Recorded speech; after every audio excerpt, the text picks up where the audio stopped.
Hello दोस्तों, आप सभी का स्वागत है आपके Android app study with Danish sir पर। दोस्तों, ये आज का पहला क्लास होगा कंप्यूटर का, जिसमें हम लोग पढ़ेंगे कंप्यूटर एक परिचय, अर्थात हम इसको इंग्लिश में कह सकते हैं इंट्रोडक्शन टू कंप्यूटर।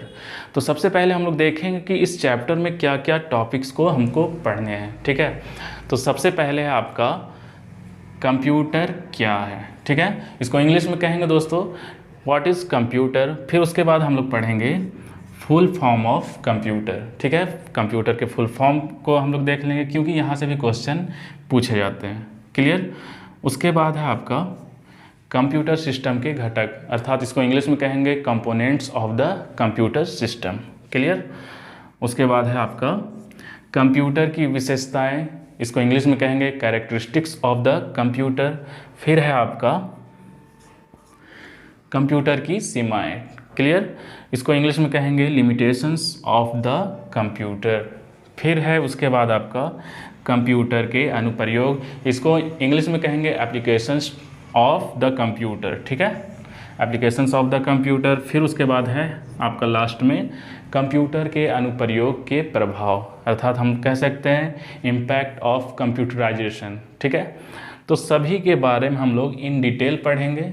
और दोस्तों, मैं बता देना चाहता हूँ कि इस चैप्टर के जैसे ही ख़त्म हो जाता है ये चैप्टर आपका, फिर उसके बाद हम लोग इसमें से जितने भी आपके एग्जाम्स के point of view objective question बनते हैं उसे कवर करेंगे। ठीक है, तो आज का हम लोग का फर्स्ट टॉपिक क्या है, कंप्यूटर क्या है, व्हाट इज़ कंप्यूटर। तो मैंने यहाँ पे लिख दिया है ताकि आप लोग समझने में प्रॉब्लम ना हो। तो चलिए देखते हैं और समझने का कोशिश करते हैं। देखिए यहाँ पे कंप्यूटर एक स्वचालित तथा निर्देशों के अनुसार कार्य करने वाली इलेक्ट्रॉनिक मशीन या डिवाइस होती है, जिसमें किसी भी डाटा को हम प्राप्त कर सकते हैं, अर्थात हम रिसीव कर सकते हैं, तथा संग्रहित कर सकते हैं, मतलब कोई भी डाटा को हम स्टोर कर सकते हैं, और इसमें क्या होता है प्रोसेस करने की क्षमता होती है। क्लियर। अब साथ ही इसका इम्पॉर्टेंट पॉइंट्स को समझ लेते हैं, क्योंकि ये एग्ज़ाम्स के पॉइंट ऑफ व्यू बहुत ही ज़्यादा इम्पॉर्टेंट है। क्योंकि एग्ज़ाम्स में ये पूछे जाते हैं। देखिए यहाँ पे कंप्यूटर को हिंदी में क्या कहा जाता है। दोस्तों याद रखिएगा, कभी कभी एग्ज़ाम में ये भी पूछ दिया जाता है कि कंप्यूटर को हिंदी में क्या कहते हैं, तो इसको बोलते हैं संगणक। ठीक है, अब हम लोग देखेंगे कि कंप्यूटर के पिता या फादर ऑफ कंप्यूटर किसे कहा जाता है। तो याद रखिएगा, कंप्यूटर के पिता या फादर ऑफ कंप्यूटर किसको कहते हैं, चार्ल्स बेबेज को। अगर पूछ दिया जाए कि चार्ल्स बेबेज कहाँ के रहने वाले थे, तो याद रखिएगा वे इंग्लैंड के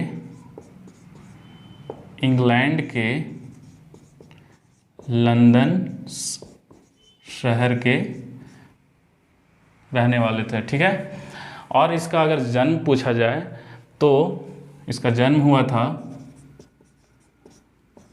26 दिसंबर 1791 ईस्वी को। ठीक है, चार्ल्स बेबेज का जन्म हुआ था 26 दिसंबर 1791 ईस्वी को, और ये कहाँ के रहने वाले थे, तो इंग्लैंड के लंदन शहर के। क्लियर। अब इसका नेक्स्ट पॉइंट है दोस्तों, देखिए यहाँ पे कि कंप्यूटर क्या करता है। तो कंप्यूटर गणितीय एवं तार्किक दोनों प्रकार की गणनाएं कर सकता है। देखिए यहाँ पे समझिएगा, गणितीय गणनाएं क्या होती हैं, तो जिसमें हम जोड़ घटाव गुना भाग ये सभी क्रियाएं कर सकते हैं, उसको हम क्या कहते हैं, गणितीय गणनाएं। ठीक है, और अगर पूछ दिया जाए आपका कि तार्किक क्या होता है, तार्किक का मतलब होता है दोस्तों, तार्किक अर्थात तुलना करना। तुलना करना मतलब जिसमें बड़ा छोटा बराबर बराबर नहीं है, इसको इंग्लिश में कह सकते हैं ग्रेटर देन, स्मॉलर देन। फिर है आपका equal to, not equal to, ये सभी आपका क्या होता है, तार्किक गणनाएं, या जिसमें हम तुलना करते हैं बड़ा छोटा बराबर या बराबर नहीं है का। ठीक है, अब यहाँ पे देखिए थोड़ा सा ये पूछा जाता है एग्जाम्स में कि कंप्यूटर शब्द की उत्पत्ति किस भाषा से हुई है। तो याद रखिएगा, कंप्यूटर शब्द की उत्पत्ति ग्रीक या लैटिन भाषा के कंप्यूट शब्द से हुई है। ठीक है, और कंप्यूट शब्द का अर्थ क्या होता है दोस्तों, तो याद रखिएगा कंप्यूट शब्द का अर्थ होता है गणना करना। अब हम लोग समझेंगे कि कंप्यूटर अपना वर्क को कैसे करता है, how to work a computer. ठीक है, तो कंप्यूटर अपना काम को 3 चरणों में पूरा करता है। ठीक है, पहला क्या है आपका इनपुट, दूसरा है आपका सीपीयू जिसका फुल फॉर्म होता है सेंट्रल प्रोसेसिंग यूनिट। क्लियर, उसमें क्या होता है दोस्तों, प्रोसेस का काम होता है। ठीक है, फिर उसके बाद होता है आपका लास्ट में आउटपुट, जिसे हम लोग कंप्यूटर स्क्रीन पर देख पाते हैं या मॉनिटर के स्क्रीन पर देख पाते हैं। तो चलिए यहाँ पे एक एक करके थोड़ा सा समझने का कोशिश करते हैं। ठीक है, पहला तो होता है आपका इनपुट। ठीक है, उसके बाद है आपका सीपीयू जिसका फुल फॉर्म होता है दोस्तों, यहाँ पे लिख दे रहा हूँ, सीपीयू का फुल फॉर्म होता है सेंट्रल प्रोसेसिंग यूनिट। ठीक है, सीपीयू का फुल फॉर्म होता है सेंट्रल प्रोसेसिंग यूनिट। ठीक है, और इसे कंप्यूटर का ब्रेन या मस्तिष्क कहा जाता है।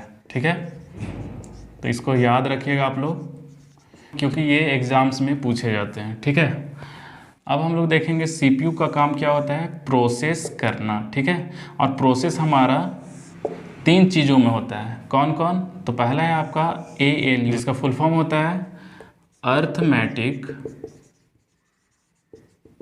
Logic unit. Clear, arithmetic logic unit. उसके बाद है आपका एमयू जिसका फुल फॉर्म होता है मेमोरी यूनिट। यहाँ पे लिख दे रहे हैं, एमयू का फुल फॉर्म होता है मेमोरी यूनिट। क्लियर, उसके बाद है आपका सीयू जिसका फुल फॉर्म होता है कंट्रोल यूनिट। क्लियर है दोस्तों, और उसके बाद होता है आपका आउटपुट। ठीक है, लास्ट में है आपका आउटपुट जिसे हम लोग कंप्यूटर के स्क्रीन पर देख पाते हैं। तो थोड़ा सा यहाँ पे हम लोग समझेंगे, ध्यान से देखिएगा। एएलयू में क्या होता है दोस्तों, जितने भी आपके जोड़, घटाव, गुना, भाग, ये सभी क्रियाएं होती हैं, किस में होती हैं, एएलयू में। और यही प्रोसेस करता है, जितने भी आपके गणितीय क्रियाएं हैं उसको प्रोसेस करने का काम करता है एएलयू। ठीक है, उसके बाद है आपका एमयू। ठीक है, एमयू में क्या होता है, जितना भी हम लोग जैसे वीडियो डाउनलोड करना चाहते हैं या पीडीएफ डाउनलोड करना चाहते हैं, MP3 डाउनलोड करना चाहते हैं, कुछ भी आपका वीडियो हो गया, पीडीएफ हो गया, MP3, ये सभी चीज़ इसमें डाउनलोड होने का प्रोसेस होता है, किसमें, एमयू में। क्लियर, और लास्ट है आपका सीयू जिसका फुल फॉर्म होता है कंट्रोल यूनिट। तो इसमें क्या होता है, हम लोग जितने भी प्रोग्राम सबको रन कराना चाहते हैं तो उस प्रोग्राम को प्रोसेस करने का काम कौन करता है, सीयू। ठीक है, कंट्रोल यूनिट। ठीक है, यहाँ पे थोड़ा समझिएगा, जैसे हम लोग इनपुट में कोई भी डाटा डाल दिए, जैसे 18 गुना 2। क्लियर, और इसमें हम लोग इनपुट को निर्देश देते हैं, तो ये इनपुट क्या करता है, इस 18 गुना 2 को प्रोसेस करने के लिए कहाँ भेजता है, सीपीयू में। और हम लोग जानते हैं सीपीयू में प्रोसेस का काम होता है। क्लियर, और प्रोसेस 3 चीज़ों में होता है, किसमें किसमें, एएलयू में, एमयू में और सीयू में। तो एएलयू में हम लोग देखते हैं जितने भी आपका गणितीय क्रियाएं होती हैं, मैथमेटिकल ऑपरेशन होते हैं, जोड़, घटाव, गुना, भाग, उसका प्रोसेस करेगा कौन, एएलयू। तो यहाँ 18 गुना 2 को हम लोग यहाँ पे देते हैं, इनपुट भेजेगा इसमें प्रोसेस करने के लिए, तो कौन प्रोसेस करेगा यहाँ पे, एएलयू। ठीक है, और उसी को यहाँ पे भेज देगा आउटपुट के रूप में। ठीक है, इसे हम लोग देख पाते हैं आउटपुट के रूप में, है ना। उसके बाद है एमयू। ठीक है, तो मान लीजिए यहाँ पे कोई वीडियो हम लोग डाउनलोड करना चाहते हैं, या कोई गाना या MP3 सॉन्ग कुछ भी डाउनलोड करना चाह रहे हैं, या हो गया आपका पीडीएफ अगर डाउनलोड करना चाह रहे हैं, या वीडियो डाउनलोड करना चाह रहे हैं, तो ये सभी चीज़ को हम लोग यहाँ पे इनपुट में डाटा के रूप में देंगे। ठीक है, और इसमें हम लोग निर्देश देंगे इनपुट को, और यही क्या करेगा, इसको भेजेगा वीडियो को प्रोसेस करने के लिए कहाँ पे, CPU में, ठीक है। और CPU में हम लोग को पता है कि CPU में प्रोसेस का काम होता है। 3 चीज़ों में यहाँ पे प्रोसेस होता है, ALU में, MU में और CU में। ALU को हम लोग को पता है कि ये क्या करता है, जितने भी मैथमेटिक्स वाले ऑपरेशंस होते हैं या गणितीय क्रियाएं होती हैं, जोड़ घटाव गुना भाग, उसका प्रोसेस कौन करता है, ALU, है ना। AMU का काम क्या है, जितना भी वीडियो सब डाउनलोड करना हो, MP3 कुछ भी डाउनलोड करना हो, उसका काम है AMU का प्रोसेस करने का, ठीक है। तो ये क्या करता है, यहाँ पे डाउनलोड हो जाता है यहाँ पे हमारा वीडियो, और वही वीडियो को अगर हम लोग देखना चाहेंगे तो उसे हम लोग क्या करेंगे, आउटपुट के रूप में उस वीडियो को हम लोग देख पाते हैं। क्लियर है। या कोई PDF रहे उसको हम लोग यहाँ पे आउटपुट के रूप में ओपन कर पाएंगे। क्लियर। उसके बाद है आपका प्रोग्राम। प्रोग्राम को अगर हम लोग यहाँ पे इनपुट में कोई भी प्रोग्राम लिख रहे हैं और उसे निर्देश दे देते हैं तो इनपुट क्या करता है, उस प्रोग्राम को यहाँ पे प्रोसेस करने के लिए भेज देता है। क्लियर। और हम लोग जानते हैं जो भी प्रोग्राम हो या कोई भी चीज़ लिख रहे हैं, वर्ड लिख रहे हैं, तो उस चीज़ का प्रोसेस कौन करता है, कंट्रोल यूनिट, ठीक है। तो इसमें प्रोसेस का काम। उसके बाद है आपका full form of computer. Computer का फुल फॉर्म क्या होता है, यहाँ से भी कभी कभी क्वेश्चन पूछ दिए जाते हैं, तो इसको भी याद रखना ज़रूरी है। तो देखिए कंप्यूटर का फुल फॉर्म क्या है, तो देखिए यहाँ पे C से क्या होता है, कॉमनली, O से होता है आपका ऑपरेटेड, M से है आपका मशीन, P से होता है आपका पार्टिकुलरली, U से है आपका यूज्ड फॉर, T से है टेक्निकल, E से होगा आपका एजुकेशन एंड R से रिसर्च, ठीक है। तो इसको अच्छे से याद कर लीजिएगा आप लोग, क्योंकि यहाँ से क्वेश्चन बन सकते हैं। क्वेश्चन इस प्रकार पूछे जा सकते हैं कि कंप्यूटर में O शब्द का पूर्ण रूप क्या है। तो अगर हम लोग जानेंगे इसका फुल फॉर्म तभी ना बता पाएंगे। तो कंप्यूटर में O शब्द का पूर्ण रूप क्या होगा, ऑपरेटेड। तो इस तरह से आपका क्वेश्चन यहाँ से पूछे जा सकते हैं, ठीक है। अब है हम लोगों का अगला टॉपिक कंप्यूटर सिस्टम के घटक, जिसको इंग्लिश में कहेंगे components of the computer system. Clear. देखिए दोस्तों, यहाँ पे आप लोगों का 3 मुख्य कंपोनेंट्स हैं कंप्यूटर सिस्टम के। क्लियर। पहला क्या है आपका हार्डवेयर, दूसरा है आपका सॉफ्टवेयर एंड तीसरा में है आपका डाटा, ठीक है। तो चलिए हम लोग एक एक करके सभी को समझने का कोशिश करते हैं, ठीक है। तो पहला क्या है आपका हार्डवेयर। तो हार्डवेयर कहते हैं किसको हैं, तो यहाँ पे ध्यान से समझिएगा, कंप्यूटर मशीन का वह भौतिक भाग जिसे हम छू कर, ठीक है, महसूस कर सकते हैं, अर्थात जो टचेबल हो, ठीक है। जैसे ये मार्कर है, इसको हम छू सकते हैं, है ना, और महसूस कर सकते हैं। ये बोर्ड है, इसको भी हम लोग छू कर महसूस कर सकते हैं। मतलब हार्डवेयर से हम लोगों को पता चलना चाहिए जो हार्ड चीज़ें हैं, है ना, उसे हम छू सकते हैं और महसूस भी कर सकते हैं। या तो कंप्यूटर मशीन का वह भौतिक भाग जिसे हम छू कर महसूस कर सकते हैं, अर्थात जो टचेबल हो, ठीक है। अब यहाँ पे आप लोग ध्यान से समझिएगा, यहाँ पे क्वेश्चन पूछ सकता है कि क्या इनपुट डिवाइस और आउटपुट डिवाइस हार्डवेयर के अंतर्गत आते हैं। तो जी हाँ, ये हार्डवेयर के अंतर्गत आते हैं। कौन कौन, इनपुट डिवाइस भी और आउटपुट डिवाइस भी।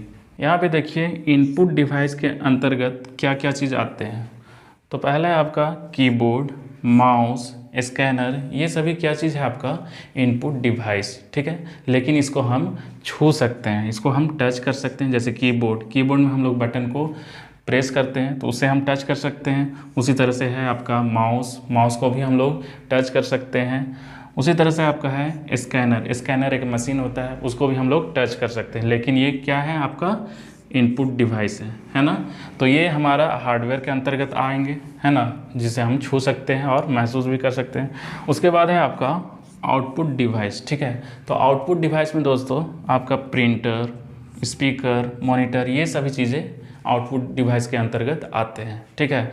इसको भी हम लोग टच कर सकते हैं और महसूस कर सकते हैं, ठीक है।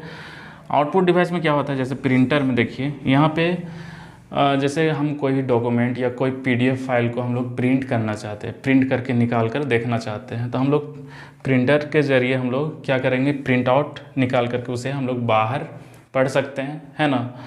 उसी तरह से है आपका स्पीकर। जैसे कोई गाना को हम लोग स्पीकर के थ्रू और ज़्यादा साउंड में सुन सकते हैं, तो मतलब जो भी साउंड सुना रहा हमारा बाहर सुना रहा, तो बाहर सुना रहा तो इसका मतलब ये हुआ हमारा आउटपुट, ठीक है। उसी तरह से आपका मॉनिटर, मॉनिटर में जैसे कोई भी वीडियो को हम लोग देख पाते हैं कंप्यूटर के स्क्रीन पर आउटपुट के रूप में, है ना, तो वो क्या कहलाएगा, हमारा मॉनिटर आउटपुट डिवाइस, ठीक है। यहाँ पे थोड़ा सा ध्यान समझिएगा आप लोग कि इनपुट डिवाइस कहते किसको हैं और आउटपुट डिवाइस कहते किसको हैं। तो इनपुट डिवाइस उसे कहेंगे जिसके माध्यम से हम कोई भी डाटा को अंदर की ओर भेजते हैं, उसे इनपुट डिवाइस कहते हैं, और जिसके माध्यम से हम कोई भी डाटा को बाहर की ओर देखते हैं उसे हम आउटपुट डिवाइस कहते हैं। क्लियर। उसके बाद है हमारा सॉफ्टवेयर, ठीक है। तो सॉफ्टवेयर कहते किसको है, तो देखिए यहाँ पे बहुत सारे प्रोग्रामों का समूह या सेट क्या कहलाता है, सॉफ्टवेयर कहलाता है। यहाँ पे फिगर के माध्यम से समझिएगा, इंस्ट्रक्शंस होता है पहले, ठीक है। इंस्ट्रक्शंस को हम लोग हिंदी में कहेंगे अनुदेश। तो बहुत सारे इंस्ट्रक्शंस को जब मिलाते हैं उसके बाद हमारा क्या बनता है, प्रोग्राम्स, ठीक है। और बहुत सारे प्रोग्राम्स को हम मिलाएंगे तो क्या बनता है हमारा सॉफ्टवेयर, ठीक है। Collections of many programs are called software, ठीक है। उसके बाद है यहाँ पे देखिए, सॉफ्टवेयर को हम नहीं छू सकते हैं, अर्थात जो अनटचेबल हो। क्लियर। फिर उसके बाद है आपका सॉफ्टवेयर का काम क्या होता है, उसे क्या और कैसे करना है, ठीक है। तो यहाँ पे ध्यान से समझिएगा, अगर कंप्यूटर में इन दोनों में से हार्डवेयर और सॉफ्टवेयर, इन दोनों में से कोई एक चीज़ नहीं रहेगा तो कंप्यूटर अधूरा हो जाएगा, ठीक है। इसमें कोई भी वर्क नहीं होगा फिर। क्लियर। देखिए इस प्रकार हम लोग क्या कह सकते हैं, इस प्रकार हम कह सकते हैं कि हार्डवेयर कंप्यूटर का शरीर है तो सॉफ्टवेयर उसकी आत्मा है, ठीक है। जैसे यहाँ पे देख सकते हैं जितने भी हमारे ऐप्स होते हैं जैसे Google, Chrome, YouTube, MS Word, Excel, ये सभी क्या चीज़ है, आपका सॉफ्टवेयर के अंतर्गत आते हैं, है ना। अब हम लोग देखेंगे डाटा, ठीक है। तो डाटा कहते हैं किसको हैं, तो देखिए ये तथ्यों अर्थात फैक्ट्स एवं सूचनाओं, जिसको हम लोग इंग्लिश में कहेंगे इंफॉर्मेशन का अव्यवस्थित संकलन होता है, ठीक है। और इसे हम लोग दो भागों में विभाजित कर सकते हैं। पहला क्या है आपका, तो पहला होता है संख्यात्मक डाटा, जिसको इंग्लिश में कहेंगे न्यूमेरिक डाटा, और दूसरा होता है आपका चिन्हात्मक डाटा, जिसको इंग्लिश में कहेंगे अल्फा न्यूमेरिक डाटा। क्लियर। अब थोड़ा सा समझेंगे हम लोग संख्यात्मक डाटा और चिन्हात्मक डाटा कहते किसको हैं उसको, ठीक है। देखिए इसमें पहला क्या है आपका संख्यात्मक डाटा, जिसको इंग्लिश में कहेंगे न्यूमेरिक डाटा। इसमें क्या होता है, यह अंकों से बना डाटा होता है जिसमें हम लोग 0 से लेकर के 9 तक का डिजिट यूज करते हैं, ठीक है। देखिए यहाँ पे यह अंकों से बना डाटा होता है जिसमें 0 से लेकर 9 तक, ठीक है, अंकों का प्रयोग करते हैं। क्लियर। और इसमें हम गणितीय क्रियाएं कर सकते हैं, ठीक है। जो भी मैथमेटिकल ऑपरेशन होता है, जोड़ घटाव गुना भाग, ये सभी इसमें कर सकते हैं। जैसे है आपका कर्मचारियों का वेतन, ठीक है।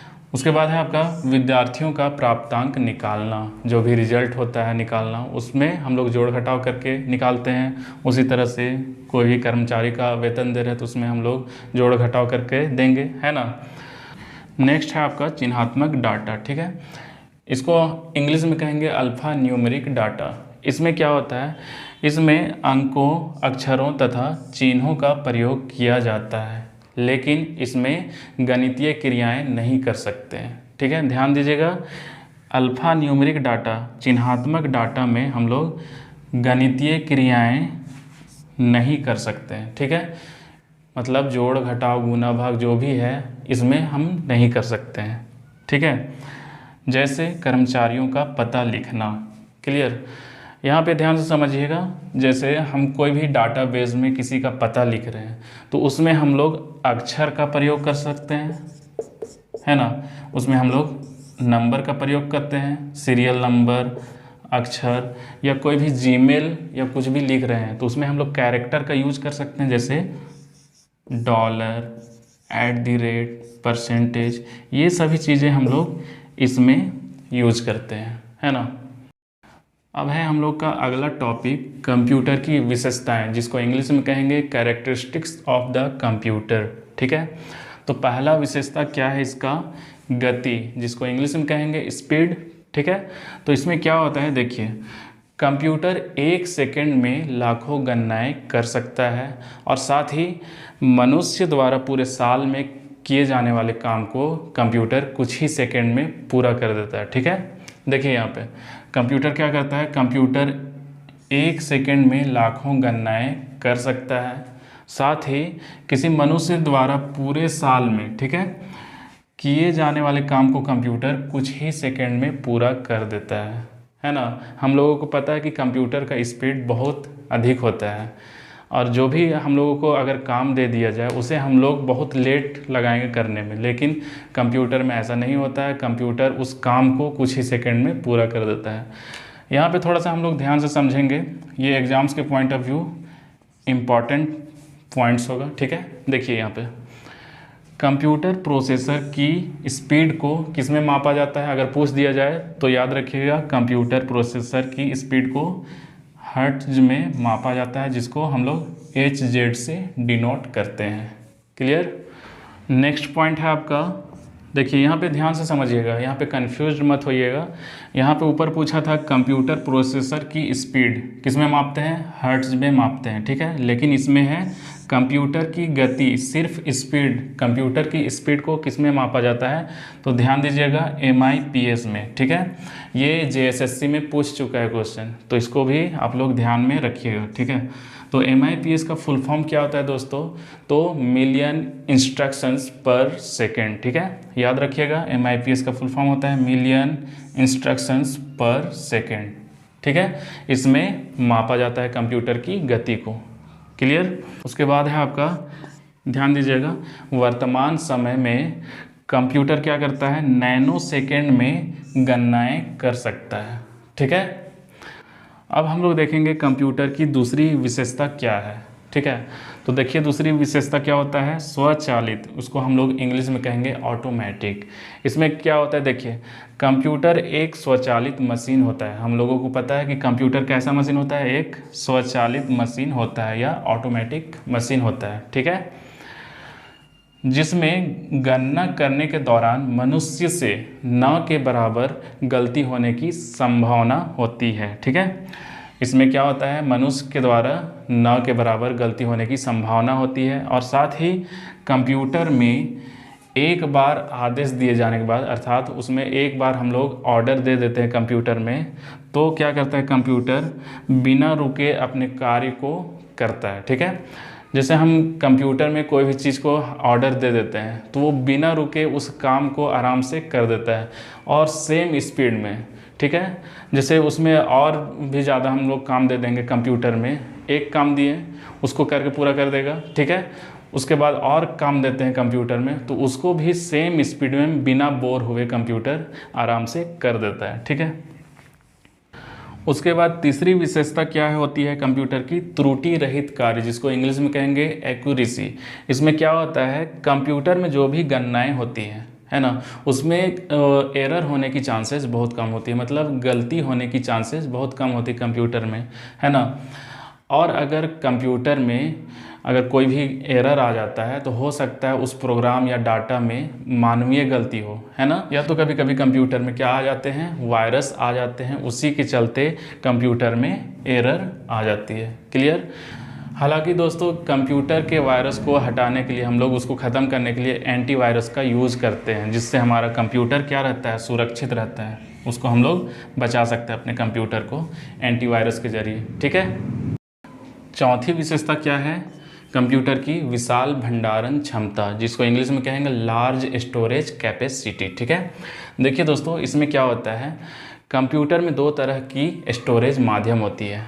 कितने तरह की, 2 तरह के। पहला क्या होता है आपका एक्सटर्नल, जिसको हम लोग बोलेंगे बाह्य। ठीक है, और दूसरा है आपका इंटरनल, जिसको हिंदी में कहेंगे आंतरिक।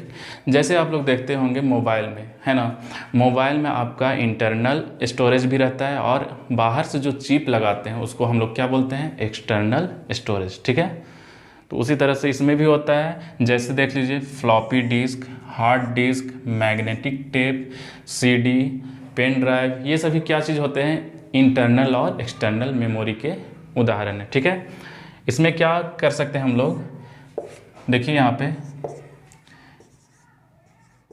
इन सभी पर हम अपनी डाटा एवं सूचनाओं को लंबे समय तक स्टोर कर सकते हैं।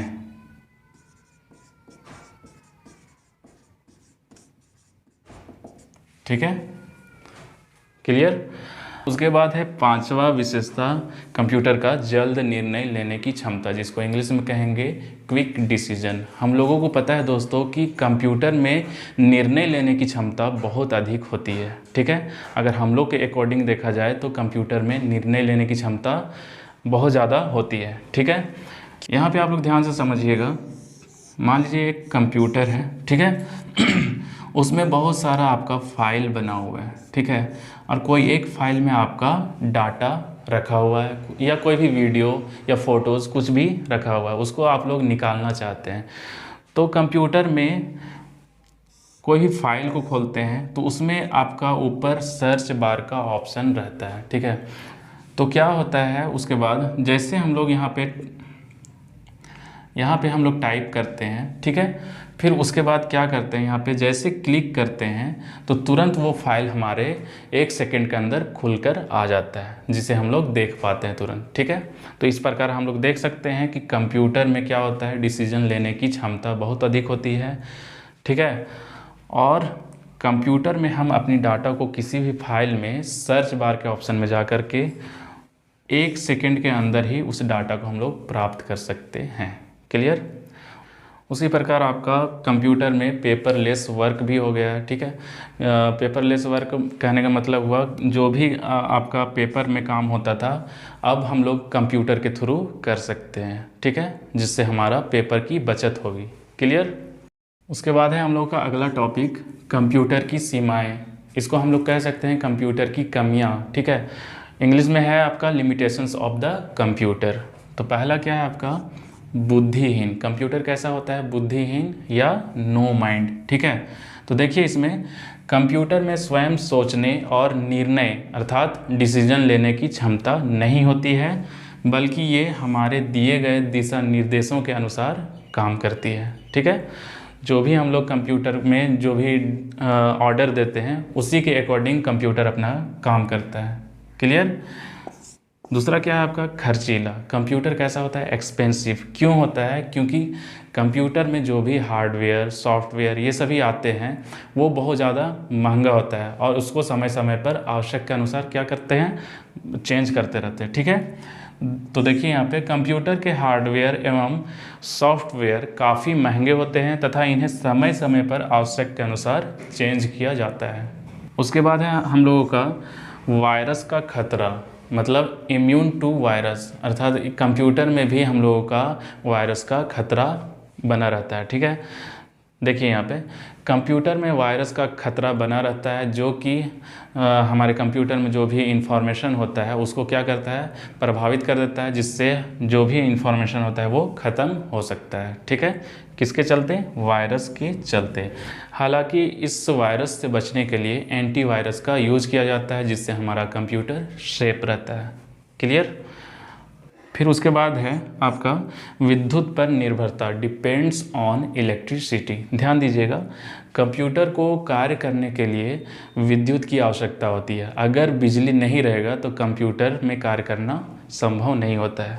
क्लियर। उसके बाद है हम लोगों का अगला टॉपिक कंप्यूटर के अनुप्रयोग, अर्थात इसको इंग्लिश में कहेंगे एप्लीकेशंस ऑफ द कंप्यूटर। देखिए यहाँ पे कंप्यूटर का प्रयोग अलग अलग क्षेत्रों में किया जा रहा है और वर्तमान में अभी कंप्यूटर बहुत सारे क्षेत्रों में किया जा रहा है। जैसे देखिए डाटा प्रोसेसिंग के काम में, जैसे इसमें जनगणना करने में इसका प्रयोग किया जा रहा है।